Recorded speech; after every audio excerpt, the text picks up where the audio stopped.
दोस्तों, मुफ्ती सलमान अजहरी साहब के चाहने वालों के लिए एक बहुत ही बुरी खबर निकलकर सामने आई है। यकीनन इस खबर को सुनकर हर चाहने वाले का दिल टूट गया होगा। मुफ्ती साहब पर पासा केस लगाकर कल शाम एक बहुत ही बड़ी मुश्किल में फंसा दिया गया है और अब 1-2 दिन नहीं बल्कि 3 महीने जेल में रखा जाएगा और ये कम से कम है। और अगर ज्यादा की बात की जाए तो 1 साल तक मुफ्ती साहब को जेल के अंदर रखा जा सकता है। मुफ्ती सलमान अजहरी साहब को मोडासा कोर्ट से कल जमानत मिली। शर्त लगाई गई कि पासपोर्ट जमा करवाइए और फिर जूनागढ़ से कलेक्टर का लेटर आया कि मौलाना को पासा की गई है, यानी कम से कम 3 महीने की जेल।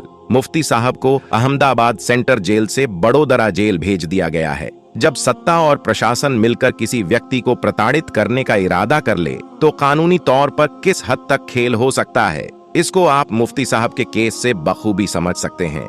उनके केस में पहले तो उनको एक जगह केस करके मुंबई से गिरफ्तार किया गया, फिर जब पहले केस में जमानत मिली दूसरी जगह पर FIR करके गिरफ्तार किया गया। जब दूसरी जगह पर जमानत मिली तीसरी जगह पर केस करके गिरफ्तार किया गया। जब आखिरकार 22 तारीख को मोडसा में भी उनको जमानत मिल गई तो जूनागढ़ के कलेक्टर ने अपनी उस शक्ति का प्रयोग किया जिसके बारे में अधिकतर लोगों को मालूम तक नहीं है कि पासा कानून आखिर होता क्या है। कलेक्टर महोदय ने पासा कानून के तहत मुफ्ती सलमान अजहरी को रिहा होने से पहले ही दोबारा गिरफ्तार करवा दिया। एक पल के लिए उनके चाहने वालों को एक खुशखबरी मिली थी कि मुफ्ती साहब अब जेल से बाहर आ जाएंगे और लोग इसी इंतजार में थे कि कब मुफ्ती साहब जेल से बाहर निकले। लेकिन उसी वक्त एक ऐसी खबर सामने आई, अब इस पासा एक्ट के तहत उनको कम से कम 3 महीने से लेकर साल भर तक जेल में रहना तय है।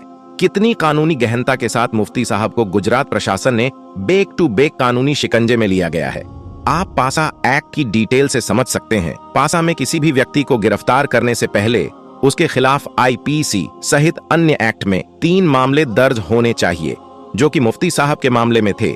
इसके बाद थाना इंचार्ज कलेक्टर के पास अप्रूवल के लिए फाइल भेजता है। वहां से संतुष्टि मिलने के बाद आरोपी को पासा के तहत गिरफ्तार किया जाता है। सोचिए, जिस पासा कानून के तहत खतरनाक अपराधियों, अवैध शराब बेचने वाले, नशे के अपराधियों, यातायात कानून के तोड़ने वाले, संपत्ति हड़पने वालों की ओर से की जाने वाली असामाजिक और खतरनाक गतिविधियों को रोकने के लिए उन्हें एहतियातन हिरासत में लेने का प्रावधान है, उसको मुफ्ती साहब पर किया गया सिर्फ एक लफ्ज के चलते। बल्कि ये कहना गलत ना होगा कि अपनी आवाज उठाने की वजह से हम सोए हुए मुसलमानों को जगाने की खातिर खुद मुफ्ती सलमान अजहरी साहब गिरफ्तार हो गए, और गिरफ्तारी ऐसी कि एक के बाद एक केस उन पर थोपा गया। और ये प्रशासन को पहले से ही मालूम था।